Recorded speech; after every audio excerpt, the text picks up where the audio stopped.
Hey, what's up everybody? Today, short and sweet, a little reminder of why or not a reminder, more of a way to think about it, of why we have you guys do things like you gotta be able to do 3 strict pull-ups before you do anything kipping. Obviously there's the safety aspect of it. I don't think anybody forgets or doesn't know that part, but like we want to make sure obviously your shoulders are strong enough to handle the added torque and so on. That's not my point today.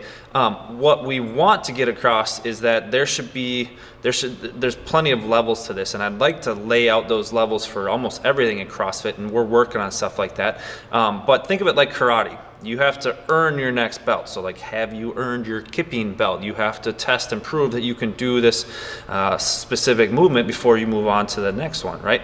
So that's what we want, and that's just in order to keep you guys safe. The flip side of it is, of course, doing things in workouts where, take for example, like handstand push-ups.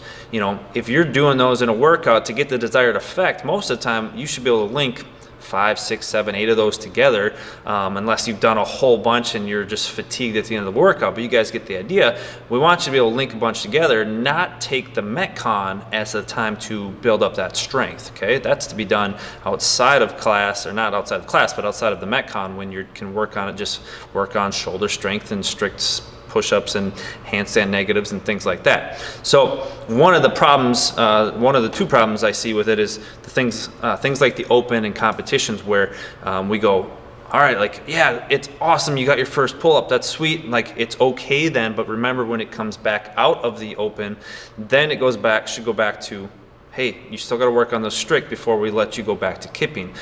It's great for your score and what you got for the online competition, but stick to the standards and go. So the other issue we have is like, we don't have all those standards laid out and in front of you guys yet. We know most of them just in our heads, but we are trying to build that out so that it's a little bit more like, do 3 strict pull-ups before you work on kipping. You got to do 10 strict pull-ups before you work on butterflies or bar muscle-ups, stuff like that. We'll have them for handstand push-ups, we'll have them for different things. But if you truly think about it, there's really no ceiling then to anything that you can do. You just got to prove you can do 1 before you move on to the next, and that way you always have something to look forward to. So that's my point. Hope you guys have a great day, and we'll see you soon. Thanks.